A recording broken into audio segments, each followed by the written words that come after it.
What if I told you the Bible, this ancient collection of text, has better historical support than most of the books that you read about ancient history? I mean, it's arguably one of the most controversial books in human history, but is it one of the best documented? I mean, what if the question isn't whether it's been copied too many times, but whether it's actually been one of the best preserved documents from the ancient world?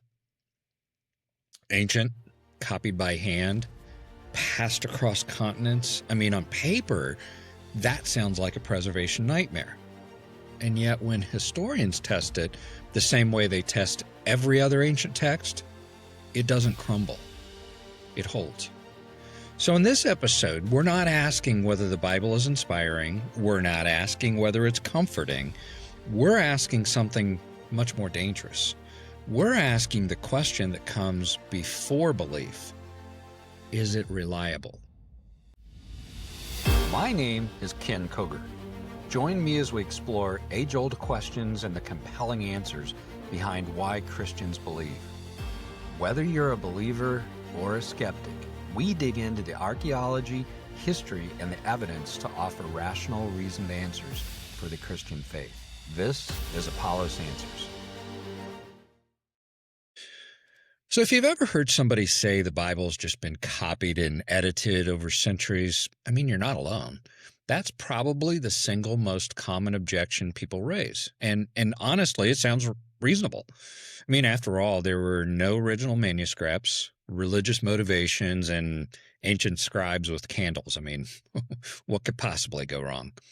So in this episode, we're digging through history, manuscripts, archaeology, and scholarship, both Christian and non-Christian, to see what the evidence actually says. And fair warning, some of it's surprising. But before we touch the Bible, we need to understand the rules. Historians don't expect original documents, and they don't demand perfection. Instead, what they ask are three practical questions.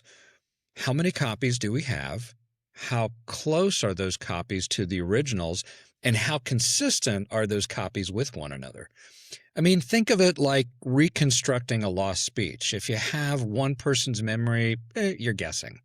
But if you have hundreds of independent accounts, patterns begin to emerge. And this method, called textual criticism, isn't religious.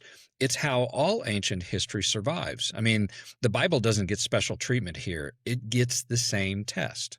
So let's start with manuscripts, not interpretations, not sermons, physical copies. For the New Testament alone, we've got over 5,800 Greek manuscripts.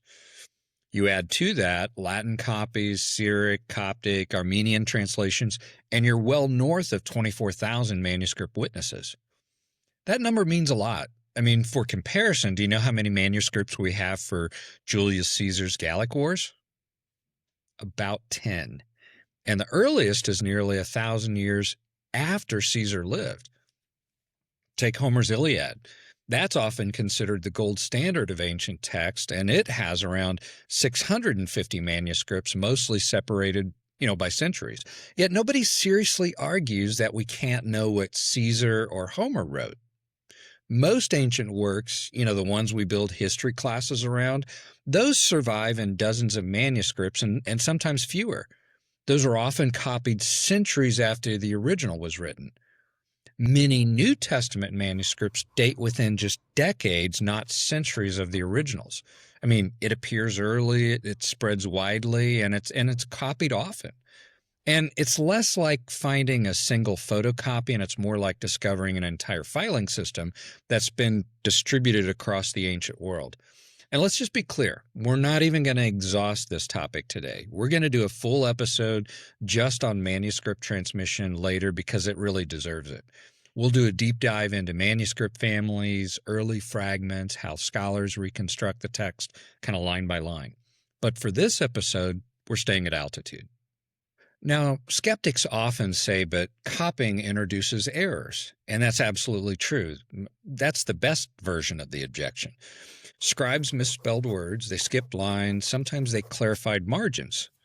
But here's the analogy that helps. Imagine having 24,000 photocopies of the same document some early, some late, that are spread across 3 different continents.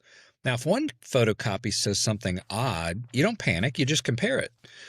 You see, textual criticism isn't guessing, it's actually cross-checking.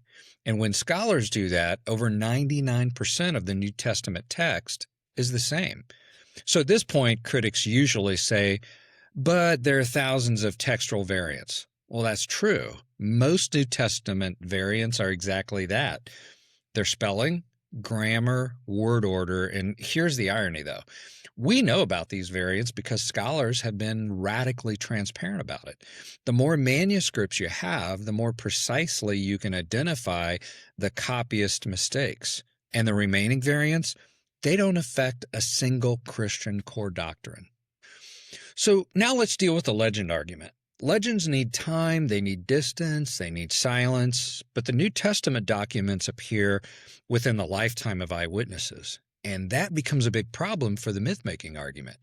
Imagine trying to invent a national myth about an event that happened, say, 24, 25 years ago. For example, the 9/11 terrorist attacks on the World Trade Center. It would be nearly impossible while the people involved are still alive and publicly disagreeing with your myth. You see, Christian claims didn't emerge quietly. They were preached openly in hostile environments where correction was not only possible, but it was expected. Legends and myth fade in gently into society and culture, and they take time to develop. This whole Christianity movement in the New Testament documents didn't. They appeared within the lifetime of eyewitnesses. Now let's turn to the Old Testament. For centuries, critics assumed the Hebrew scriptures must have changed dramatically over time. I mean, after all, hand copying for over 1,000 years? That sounds like a long game of telephone. So then in 1947, though, everything changed. A Bedouin shepherd looking for a lost goat throws a rock into a cave, hoping to hear the goat, but instead he hears pottery shatter. And inside that cave, manuscripts over 1,000 years older than any Old Testament copies we previously had. These manuscripts would later become known as the Dead Sea Scrolls. So this was the stress test. If the test had evolved significantly, this is where it showed. So scholars compared the scrolls carefully, and the result was jaw-dropping. They matched. Same words, same passages, same message. Not letter for letter, but shockingly faithful. It was remarkable stability. That discovery didn't help Christianity because it proved belief. It helped because it proved preservation. The Old Testament survives in entire textual traditions. That's not accidental. That's intentional transmission. Now, an important clarification, archaeology doesn't prove theology, and it doesn't prove miracles. But it does test whether a text accurately reflects the world that it claims to describe. And for decades, archaeology has done exactly that. Cities that were once dismissed as legendary, they've been found. Rulers that were once doubted, they've been confirmed. And customs once questioned match their time and their place. So the Bible keeps intersecting with real geography, real politics, real culture. And, legends normally fall apart when they meet the dirt, and the Bible keeps showing up in it. And then there's Jesus. He doesn't exist only in Christian writings. Non-Christian authors mention him, and they don't do it favorably. Roman historians like Tacitus mention Jesus' execution under Pontius Pilate. Jewish sources like Josephus acknowledge that Jesus as a teacher with followers who believed he rose from the dead. These aren't Christians trying to win arguments. They're often hostile or at best indifferent. They weren't admirers. They weren't converts. Some of them were openly hostile. And yet they still confirm that Jesus existed, that he was executed, and that his followers spread Christianity rapidly. You see, hostile testimony matters. When critics acknowledge facts that they'd rather deny, historians tend to take notice of that. This isn't theology, it's corroboration under pressure. Here's the deeper issue behind all this. Did the early Christians care about accuracy? The evidence says yes. They treated these writings as sacred early. They copied them obsessively, and they circulated them widely. Ironically, persecution actually helped. You don't carefully preserve something that you don't believe is true, especially when it can get you killed. And let's not forget, Jesus wasn't widely celebrated in the first century. He was executed as a criminal, his followers were mocked, jailed, and even worse. This isn't how legends usually start. Legends grow where resistance fades, not where hostility explodes. Here's what becomes clear after tracing all this evidence. Most people don't reject the Bible because the evidence is weak. They reject it because the implications are strong. I mean, if the Bible's reliable, then it deserves to be taken seriously. And that's uncomfortable. So, is the Bible reliable? By the same standards historians use every day? Yes. Not because it's sacred, but because it's been preserved with a depth and transparency that ancient texts rarely enjoy. You don't have to believe it's inspired to admit it's intact. And once you do that, you can't ignore it anymore. So next time we'll keep digging, because if the text is reliable, then the next question's unavoidable. Who is Jesus? Did he rise from the dead? That's where belief and history collide. I'm Ken Koger, and this is Apollos Answers.